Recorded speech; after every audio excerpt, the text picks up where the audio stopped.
Hi అండి, welcome to Sandhya kitchen. ఇవాళ వచ్చేసి ఈవినింగ్ స్నాక్స్ అయితే చేస్తున్నాను.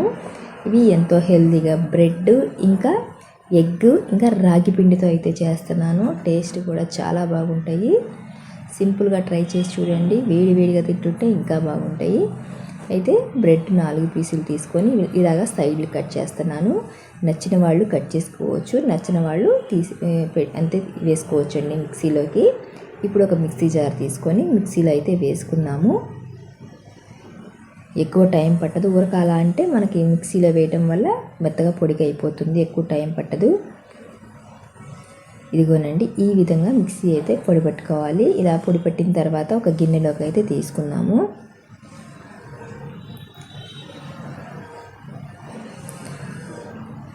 ఇప్పుడు ఇది పక్కన పెట్టేసుకొని 2 ఉడికిచ్చిన గుడ్లు అయితే తీసుకున్నాము. ఇవి తీసుకొని తురుముకోవాలి, లేదా ఎంత సన్నగా కుదిరితే అంత సన్నగా అయినా కట్ చేసుకోవచ్చు. నేనైతే సింపుల్గా అయిపోతుంది అనేసి ఇలాగా తురుముతున్నాను. 2 గుడ్ల దాకా తీసుకున్నాం కదా. ఇప్పుడు ఈ తురిమిన గుడ్డ అనేది మనం బ్రెడ్ మిక్సీ పట్టుకున్నాం కదా, ఈ బ్రెడ్లోకి వేసుకున్నాము.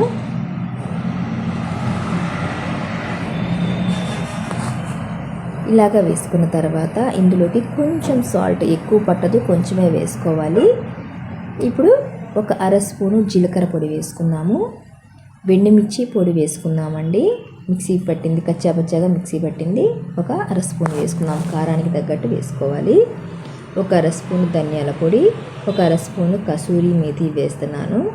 ఒక పెద్ద సైజు ఉల్లిపాయ తీసుకొని చిన్న ముక్కలుగా, ఎంత చిన్నగా కుదిరితే అంత చిన్న ముక్కలుగా కట్ చేసుకొని వేసుకోవాలి. సన్నగా తరిగిన కొత్తిమీర అయితే వేసుకున్నాము. ఇప్పుడు ఇదంతా కలుపుకుందాము కలిసిపోయేలాగా.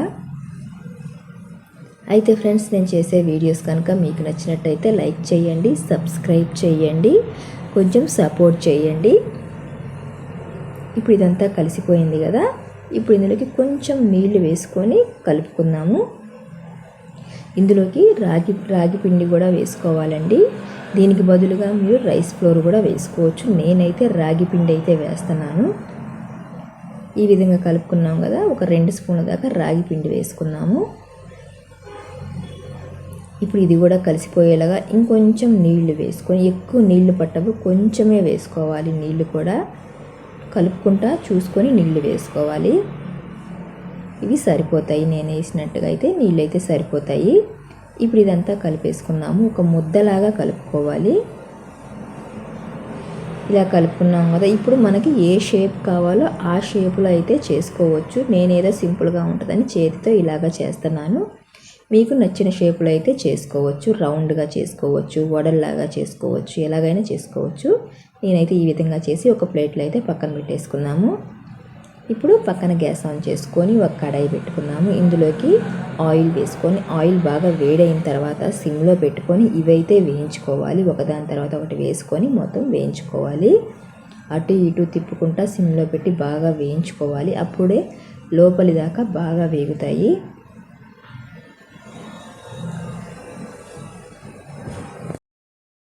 ఈ విధంగా మంచి గోల్డ్ కలర్ వచ్చేలాగా వేయించుకోవాలి. మనకి కలర్ మారుతుంది, రాగి పిండి వేసాం కాబట్టి కలర్ మారుతుంది. అదే రైస్ ఫ్లోర్ వేసామంటే కొంచెం కలర్ వైట్గా ఉంటాయి. చూసారు కదా, ఎంతో సింపుల్గా ఈవినింగ్ స్నాక్స్ అయితే ట్రై చేసి చూడండి. టేస్ట్ కూడా చాలా బాగుంటుంది. ఈ వీడియో కనుక మీకు నచ్చినట్టయితే లైక్ చేయండి, షేర్ చేయండి, కామెంట్ చేయండి, సబ్స్క్రైబ్ చేయటం మాత్రం మర్చిపోకండి.